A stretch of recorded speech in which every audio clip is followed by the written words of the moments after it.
wabarakatuh. Waalaikumsalam warahmatullahi wabarakatuh. Awal pertama toh. Pertama Bismillah, alhamdulillah, wa bihi nasta'in wa ala umuri dini wa dunya wa salatu wa salamu ala sayyidina wa habibina wa syafiina rasulullah Sayyidina wa maulana Muhammad bin Abdullah wa ala alihi wa sahbihi wa man wala. Asyhadu an la ilaha illallah wahdahu la syarika la wa asyhadu anna sayyidina Muhammadan abduhu wa rasuluh wa la nabiyya ba'dah. Subhanaka la ilma lana illa ma 'allamtana innaka antal alimul hakim wa tub 'alaina innaka antat tawwabur rahim. Rabbi syrah li sadri wa yassir li amri wahlul 'uqdatam min lisani yafqahu qawli. Amin. Tafdili wa ihtirami jami'al habaib, jami'al ustad, jami'al haj, jamil kiai, semua hadir yang hadir di sini tanpa saya hadirin hadirat, tanpa saya sebutkan satu persatu, ana hormat. Pertama-tama marilah kita panjatkan puji syukur kita kehadirat Allah yang mana dengan rahmat taufik hidayahnya kita bisa berkumpul di majelis yang mulia, majelis yang mulia berkat Nabi Muhammad SAW. Majelis yang di dalamnya dibacakan zikir, ilmu alhamdulillah dari Habib Jadid Al-Haddad tadi, terus rotib tadi dibaca sama Habib Syekh. Alhamdulillah lengkap sudah majelis ini. Hadirin yang dirahmati oleh Allah Subhanahu wa taala. Berkata Sayyid Muhammad bin Alwi Al-Maliki tentang sholawat, kenapa kok majelis ini mulia? Sholawat itu lebih mulia, katanya Sayyid Muhammad, lebih mulia daripada malaikat yang sujud kepada Nabi Adam. Sholawat kepada Nabi Muhammad lebih mulia dibandingkan sujudnya malaikat kepada Nabi Adam. Itu kok bisa ditanya? Nah, malaikat sujud kepada Nabi Adam. Sujud. Malaikat saja yang sujud. Allah nggak ikut-ikut. Dan cuman itu tok. Tapi kalau sholawat, innallaha wa malaikatahu yusholluna 'alan nabi, nggak cuman malaikatnya. Allah Subhanahu wa taala sholawat juga kepada Nabi Muhammad. Dan ingat, yusollu pakai fi'il mudhari artinya apa? Kalau nggak akan, sedang. Kalau fi'il madhi lampau sudah, sholawatnya pasti itu tok.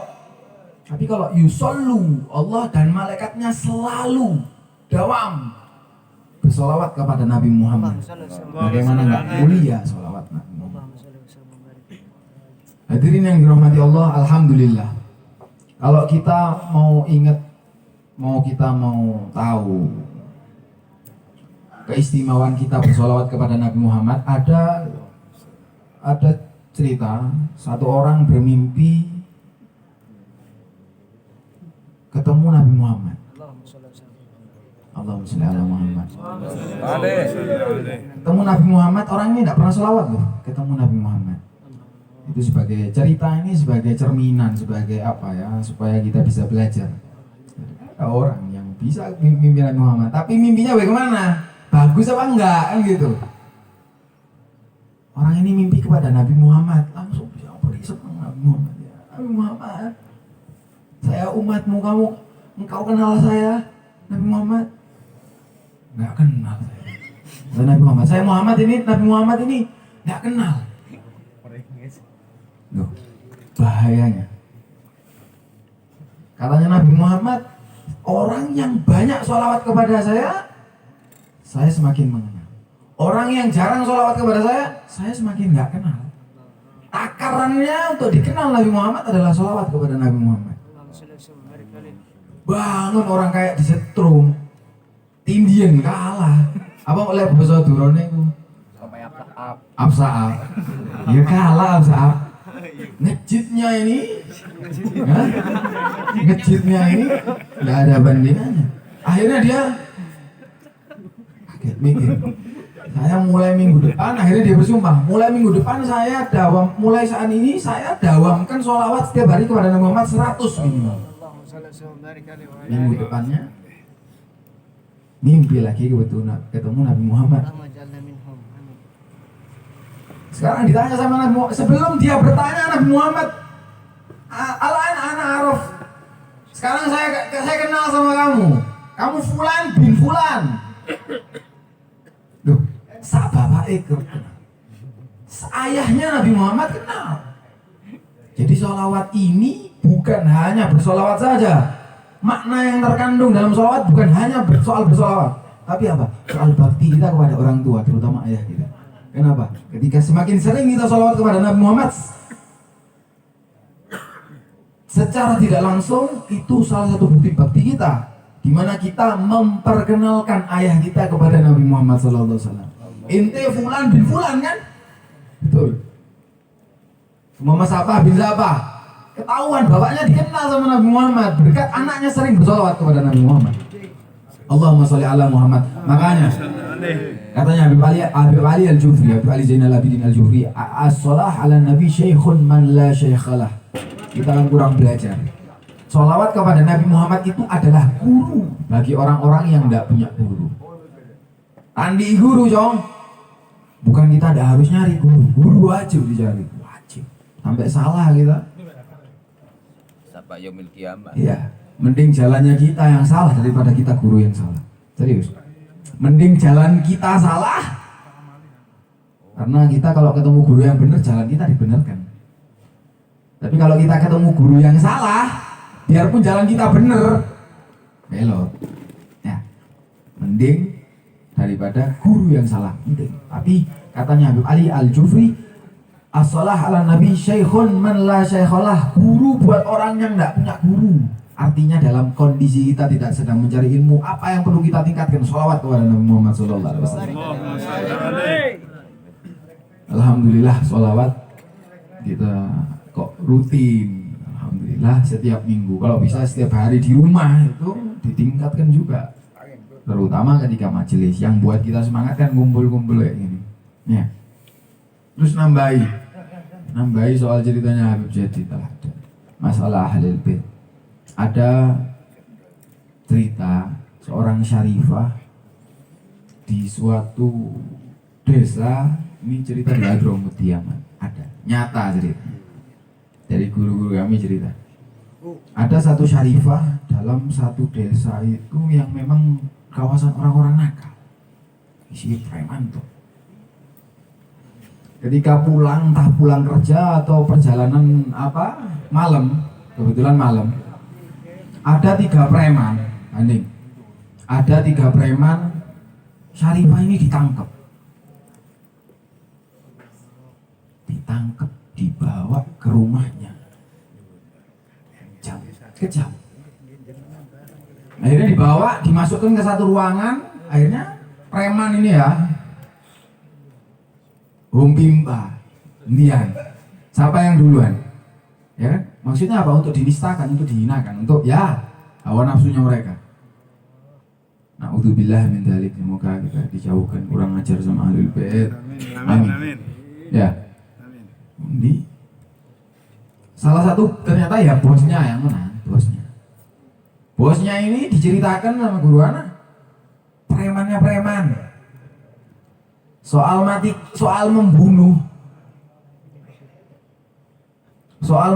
jagonya. Semua itu dia sudah membunuh orang berkali-kali, zina berkali-kali, minum khamar berkali-kali, maksiat apapun sudah dilakukan sama dia. Ketika dia masuk ke ruangan syarifah ini, syarifah nangis. Jangan nodai saya, nangis syarifah. Saya ini syarifah, saya ini cucuknya Nabi Muhammad SAW, saya ini keturunannya Nabi Muhammad. Tersentuh hatinya. Akhirnya syarifah ini ya apa caranya dari kamar itu dibebaskan. Ini dia cerita sih, bebaskan. Akhirnya yang 2 tadi anak buahnya bingung, loh kok enggak ada orangnya, loh kamu leceh, kamu sudah enak, kita dilupakan. Saya enggak ngapa-ngapain, dia sudah lari, saya sudah biarkan dia lari. Loh kenapa kamu lakukan? Dia kecil, bullshit kamu katanya, omong kosong kamu katanya anak buah. Nah, akhirnya berantem 2 orang ini dibunuh sama yang nolong syarifah ini. Bayangkan, dibunuh 2 orang ini, akhirnya masuk penjara. Ceritanya ana lupa Habib siapa ini, Habib yang masyhur juga ya, dari guru ana. Habib ini mimpi ada, dia juga mufti kebetulan saat itu, ada di satu bui orang yang ditunggu-tunggu sama Nabi Muhammad, kekasihnya Nabi Muhammad. Gambarannya seperti ini, seperti ini, seperti ini. Akhirnya disamperi sama Habib ini, dilihat. Ternyata orang yang nulung Syarifah tadi. Padahal bukan orang alim, bukan orang yang ahli ibadah, bukan pembunuh bayaran, bunuh, maksiat semua sudah dilakukan. Tapi tujuannya nulung Syarifah ini, dia ditolong sama Allah Subhanahu Wa Taala, dia dicintai sama Nabi Muhammad SAW. Sebenarnya kalau soal ngomongkan cinta sama Ahlul Bait, yang perlu ngomong ini tuh bukan habaib, bukan habaib. Seharusnya orang-orang yang memang ahli ilmu, ya mereka menyampaikan siapapun beliau gitu. Kalau Habib cerita soal keutamanya Habib, terkesannya apa? Sombong, ya. Tapi ini nggak, kulil haq walau kana murra, katakan yang sebenarnya meskipun pahit. Ya kita ngomong meskipun kita dianggap sombong, anak nggak peduli. Betul. Nggak bisa kita menghindari omongan orang. Antum mau sudon sama, antum mau berpikir negatif sama anak nggak masalah. Atau misalkan direkam, ada orang berpikir negatif sama anak nggak peduli. Nggak bisa kita lepas dari omongan orang. Yang penting omongan saya ini benar, kita tuh omongkan. Jangan gitu. Ada satu cerita, ada seorang cerita di zamannya. Ada orang, anak dan orang tua mengendarai satu keledai. Rojo sampai. Namrud. Enggak, ini jam. Tak akhirin sudah. Dia naik onta, naik keledai. Apa lek keledai Jawa Durai? Jeren. Bener kuda. Kedele. Oke. Kedelai luwe berarti. Kedelai doa, tempe. Nah ini kedelai salah. Kayak keliru. Keledai ini ditumpaki ambil ayah dan anaknya. Kata orang apa? Lah yo ngawur. Wis anggap sapi ya. Apa wedhus ngene ya. Wedhus lagi. Lah yo ngawur, wedhus cilik sakmono ya ditumpaki wong loro. Gak kasaken nang wedhus. Liru kan pertama. Akhirnya mudhun kabeh. Gara krungu mudhun kabeh. Bapake gak numpak, anake gak numpak. Ketemu lewat mana ketemu wong, lah yo pelo. Ono jaran gak ditumpak. Liru. Akhirnya anake sing munggah. Lah iya, anak kurang ajar, bapake kok mlaku. Liru mana kan? Bapake sing munggah lah yo, bapake kok gak saken anake kok mlaku. Enggak bisa lepas dari omongan orang. Mau seperti apapun kita tetap. Soal saya sendiri terus terang. Pernah ada perkataan Syekhona Khalil Bangkalan, akan datang suatu zaman di mana telur-telur akan berkokok dan ayamnya akan diam. Telur-telur akan berkokok dan ayamnya akan diam. Itu artinya orang tidak punya ilmu tampil, orang yang punya ilmu diam. Ana mungkin termasuk daripada telur, tapi ana naudzubillahi min dzalik, ana berusaha apa? Kalau omongan ana tidak manfaat buat ana, minimal buat antum, gitu toh. Ana memang tidak banyak ilmu. Soal qasidah juga, ana kok sering qasidah padahal gak kuat. Aku saking senengnya kelemik apa? Gak peduli, orang ngomong gitu rumus iya. Suara tak nyaman, tak kuat, paksa lagi kok sih netok orang tak begini. Ana gak peduli. Sholawat ala Nabi Muhammad SAW. Tidak mengkocai drama. Soal ceramah, ana gak bisa ceramah. Yang ceramah Habib Jadid, ana nak bonus-bonusi. Ya bonus-bonusi ngitil-ngitil ngono gampang. Loh ya. Itu berkat. Duh, ana lo pernah. Ini kisah nyata ana pribadi di begal di Panjen. Ya, betul. Ngono. Gak peduli. Itu nyalano anak kalah Pak, gak bisa lepas dari salah. Ya Allah. Betul. Al-insan mahalul khata' wa nisyan kan gitu. Ya. Panjang ngono aku gak ero urip kudu omaku. Lek omaku ero, aku lak ngadep. Lek omaku lak ngadep rono sih. Panjang ngono. Lah lagi ngono. Ente lungguk, betul wis ngadepi ngono, bener berarti panjen ngono. Faktor itulah. Aku dibekali panjen. Zaman corona itu. Jadi wonge wis gak gawe niku, gak ketara lek kate bekal. Gawe masker. Mangane aja maskeran kok disangko bekal. Maksudnya wis yo gak maskeran lek maskeran ngawusi ya. Ya, akhirnya bekal ini kebetulan pakai masker, pakai topi ya. Akhirnya ditodong 3 orang. Gini ya. Iya meneng aku. Waduh. Ini saya enggak pernah saya Habib. Kebetulan saat itu karena nyawa taruhannya. Pak, saya tak ginikan sama saya. Sampean mau nakal itu urusan sampean sama Allah. Tapi kalau sampean nakal sama saya minta maaf. Saya ini cucunya Nabi Muhammad. Wallahi demi nama kakek saya tak sumpahi sampean. Ngomong jenenge aku tadi pateni ya. Wallahi demi nama kakek saya Nabi Muhammad. Iki sampean terus no sampai setahun balak situ-situ sampean. Ngomong jenenge nyawa. Tapi subhanallah, preman lho ngerti apa itu. Alhamdulillah, kondang lagi kepanjen semuanya langkah kabupaten lho. Top nang apa itu. Masih preman tukang begal lho yang ngerti. Akhirnya mulai. Sing sitok sing jaga empong iku bingung. Marane aku mbek delok. Ono sikepe opo. Sangkano aku ono sikepe. Betul itu, Beb. Gak disangkanya. Mari ini disangkanya. Loh, saya pernah juga sebaliknya, saya di Lumajang pernah. Di Lumajang saya pernah datang ke rumah teman saya bawa parfum. Saya jual parfum. Harganya ya nggak dimahal-mahalkan atau kan ya harga standarnya bahkan lebih murah. Like sampean mau beli konteks saja. Nah, akhirnya apa? Subhanallah ada satu Habib ya kata saya sih Habibnya ini mungkin karena beliau berumur ya jadi nggak masalah sih.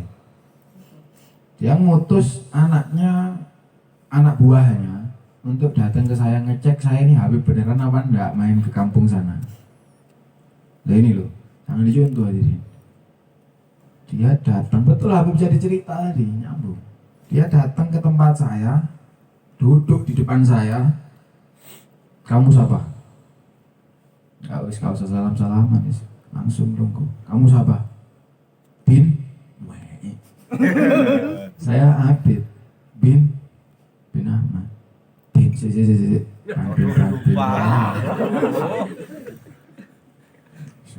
Kok lapo? Bin, ditakoni aku. Ya saya jawab Bin Ahmad. Bin siapa lagi? Ambil geng gitu.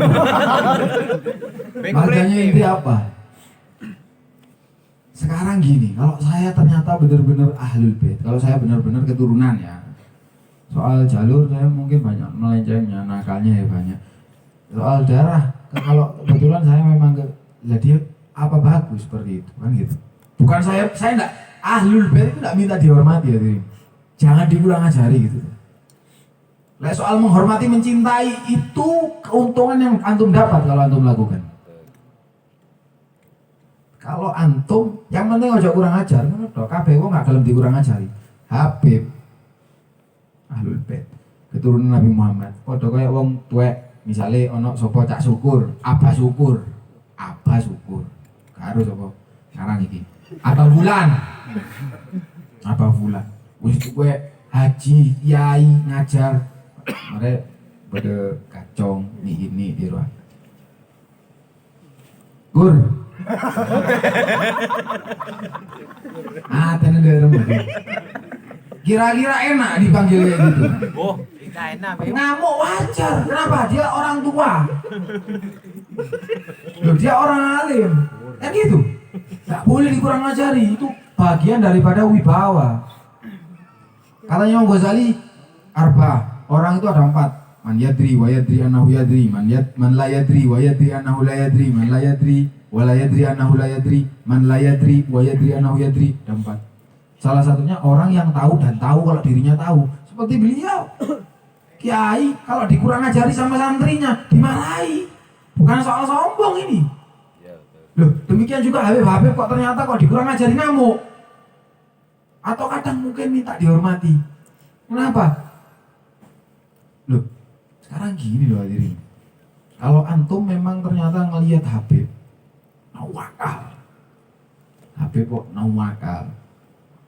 Kurang ajar, jauh dihormati. Antum gak mau hormat, terserah antum. Wis kok totalan aja di akhirat. Yang penting jangan dibenci juga. Ingat ya. Betul ya? Katanya Habib Umar, orang yang sombong di hatinya itu lebih bahaya daripada orang-orang yang nakal. Apalagi kok Habib, apalagi kok anaknya kiai, itu aja juga sama. Pewarisnya, kan gitu. Alim nakal atau Habib nakal, nah, kita kok benci. Sombong, kita ini punya rasa sombong. Wah, saya masih sholat, dia nggak sholat. Sombong lah itu berarti. Ingat, Allah lebih nggak suka orang yang sombong dibandingkan orang yang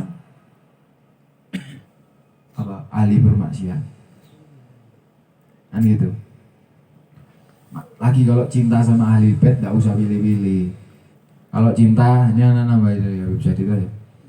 Kalau cinta sama Habib yang tua, yang alim, Habib Syekh, gila pengawali apa ya Habib Syekh ya, Habib Syekh Sekap, Nurul Mustafa, iya, Ahbabul Mustafa.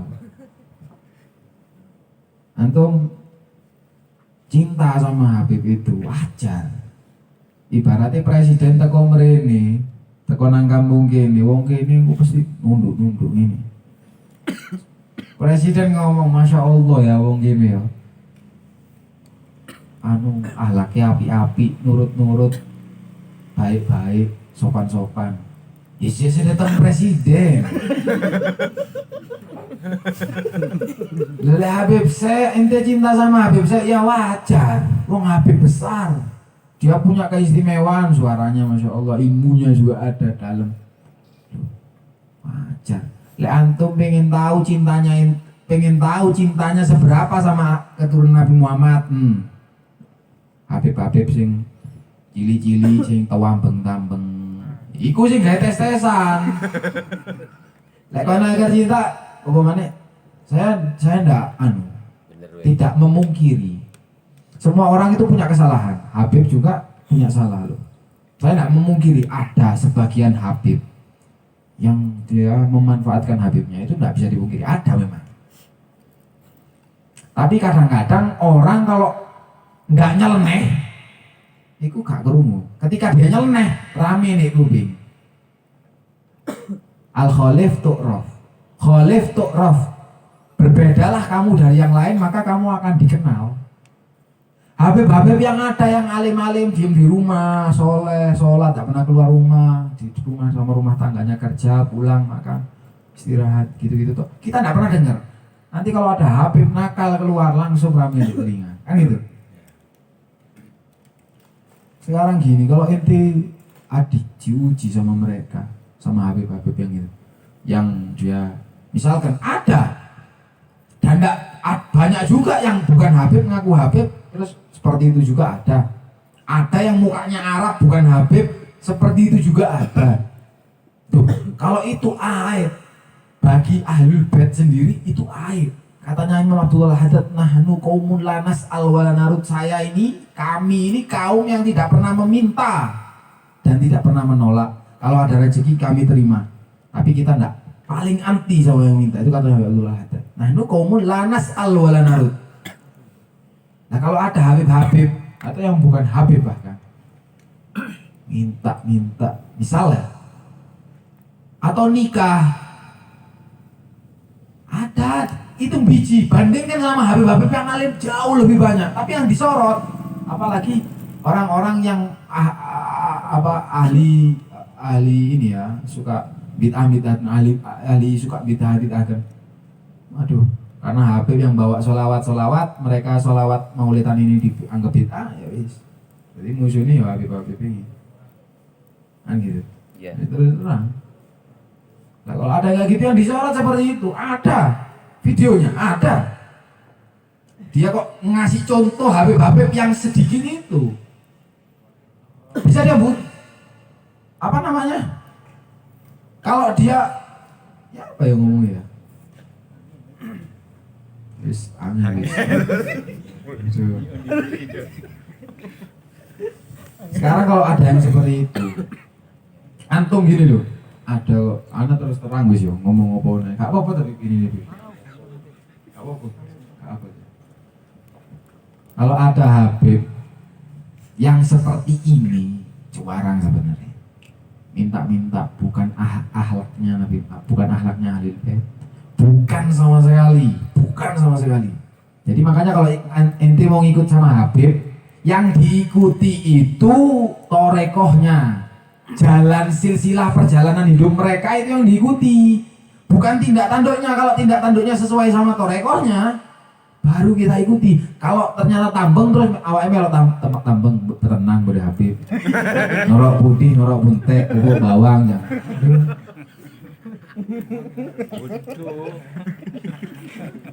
Padahal lek jare kiai ngono umumane bener.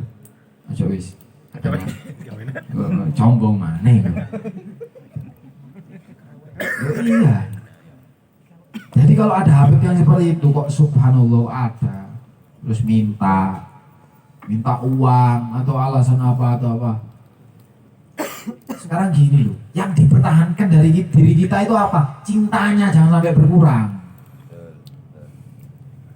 Loh, uangnya berkurang nggak apa-apa, Beb? Nggak apa-apa. Tapi kalau sampai uang itu berkurang, cintanya ini berkurang, jangan. Mental 5 juta, kakek adik 5.000. Gieman, jauh bagi. Kenapa? Ana pernah ada satu Habib, ono Beb. Aku diajak ke tukang parfum. Ya wis, keliling. Ya Habibnya seperti itu. Dia model minta gitu. Habib ini diminta uang. Apa Habib ini minta uang? Iya. Oh, minta tukar HP. HP bagus, HP-nya jelek, itu minta tukar. Akhirnya Habibnya karena HP-nya terlalu jelek, jauh servis, ya Habibnya diservis no. Aku dicai, Habibnya diservis, Habibnya servis no HP nih, aku ngamuk. Ente cinta sama Habib? Iya, salah ente caranya. Cinta itu nggak harus memberi. Cinta ya mencintai murni. Cinta itu nggak harus murni. Kita nggak pernah ngasih apa-apa kalau kita cinta ya cinta. Kita ngasih semuanya kalau kita nggak cinta ya nggak cinta. Takarannya cinta itu bukan memberi. Jangan sampai anak marahi. Ente ngasih no HP-nya ente wis kelihatan mau nangis. Jangan sampai Habibnya bawa pulang HP-nya ente, cintanya ente berkurang kepada Ahlul Bait. Jangan sampai. Kasih yang ikhlas. Minta 5 juta kayak ono kopi mbek rokok wis cukup. Kalau memang itu yang ikhlasnya ente, yang penting pertahankan. Muhib itu kadang ada dua loh. Pecinta habaib itu ada dua. Ada yang kayak antum semua nih, pengennya kumpul terus sama habaib, pengen kumpul terus, banyak ujiannya kadang-kadang. Ada juga orang cinta sama keturunan Nabi Muhammad, nggak mau kumpul habaib. Ada. Tapi tergantung niat lo ya. Kalau nggak mau ketemu sama Habib karena benci ya itu beda lagi. Itu totalan diguri. Aku baru. Ada yang nggak mau ketemu cucunya Nabi Muhammad. Kenapa? Takut berkurang cintanya. Ada. Loh, kalau ente nggak bisa kumpul sama Habib, nggak usah kumpul. Yang penting cintanya ini loh. Cintanya toh. Nggak mau ngasih, nggak usah ngasih. Lek perlu, lek ente misalkan podo butuhe ya jauh ono pisan. Ano cong, kok minta ano cong. Waduh Beb, Andi Beb. Sampean waduh Beb, kula minta Beb. Mon pada butuh nah. Semua orang ini punya kebutuhan. minta tolong ke ente kok kebetulan punya kebutuhan juga, minta tolong dia. Anda iya, jaga susah. Jangan hidup membenci, tidak ada indahnya, tidak ada indahnya. Buat apa hidup membenci? Pertahankan cinta, apapun. Katanya Habib Taufik bin Abdullah dari Husin Asgar, cinta kepada ahli bait itu ibarat tangan. Ana cinta sama tangannya Ana ini. Lah kok tangannya Ana ada lukanya? Entah itu bisa dibersihkan atau enggak. Tapi kalau kita ngomong cinta, mosok betul loh karena dipotong. Anda mungkin. Kenapa kok nggak dipotong? Cinta. Sebisa mungkin kotoran itu dibersihkan. Kalau nggak bisa dibersihkan, tetap kita cinta. Mau diapakan lagi? Ada luka yang nggak bisa hilang. Terus mau dipotong? Enggak kan? Kenapa? Cinta. Seperti itu juga. Ada Habib nakal. Loh, kalau memang dasarnya ente cinta, nggak peduli. Kalau bisa ente bantu gimana caranya nakalnya itu hilang. Kalau nggak bisa, cinta itu tetap ada. Ya itu tadi kadang orang kejauh, nggak mau ketemu Habib. Ada. Bukan. Yang penting cinta loh ya. Ini takarannya cinta. Jangan alasan kok jauh, saya nggak cinta nih lagi ya. Lihat. Itu ada takarannya sendiri-sendiri. Di Pasuruan itu loh ada, diceritakan sama Bang yang cerita. Tapi anak pernah dengar di Pasuruan ada satu kiai Habib ada yang datang di sini. Berkali-kali dia datang. Satu Habib ini datang berkali-kali. Lek guyonane lek guyon itu wis gitulah, minta Habib satu ini datang. Santrinya itu datang ke kiainya. Kiai, maksudnya ke kiai, ampun lestare, cek hari beri, ampun lah tak usah. Sampean nih kayak pemanfaat lagi Habib kasa. Sampean nih kayak manfaat lagi Habib kasa. Katanya kiainya apa? Loh, kalau saya manfaat buat mereka ya alhamdulillah.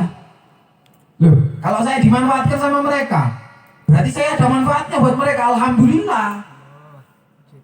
Yang dicari mereka minta tolong itu, sementara saya apa? Saya dibantu nanti di akhirat. Itu, kalau saya ada manfaatnya ya alhamdulillah. Lah kalau antum belum sekelas kiai itu, coba nyoba. Lagi pas andi besek nabung 5 tahun oleh 5.000 penta pas ibu mulai nangis lah. Itu loh yang dikhawatirkan, cintanya ente yang hilang. Jangan, yang dipertahankan itu cintanya. Soal memberi tidak memberi jangan buat ribet. Oleh jari TPI TV biyen ya, kejahatan itu terjadi karena ada kesempatan. Intinya ngono. Lele Habib ono kesempatannya apa? Keturunan Nabi, dia bisa memanfaatkan. Lah yang bukan Habib belum tentu loh ya. Ketika dia ada kesempatan, saya tidak ngomongkan baik buruknya seseorang, tapi itu kadang. Ketika ada kesempatan, memang orang terkadang lebih nakal. Lebih ada kesempatan nakal yang seperti itu. Nah kalau tidak ada kesempatannya, ada yang nyoba-nyoba cari kesempatan. Lah ngaku-ngaku Habib syarat-syarat loh. Itu cari kesempatan. Supaya bisa seperti itu. Datang ke desa-desa. Ngaku Habib, kawin, hamil, tinggal pulang, Habib dibenci. Hati-hati orang yang seperti itu. Hati-hati. Minta atas nama Habib, bawa sarung Wadimor. Hari ini sarungnya Sayyidina Abu Bakar. Mulai kapan Wadimor ono di gunung? Waduh, jan lek kali wis. Ya ini aja wis. Hadza minni wa lakum minkum. Assalamualaikum warahmatullahi wabarakatuh. Waalaikumsalam.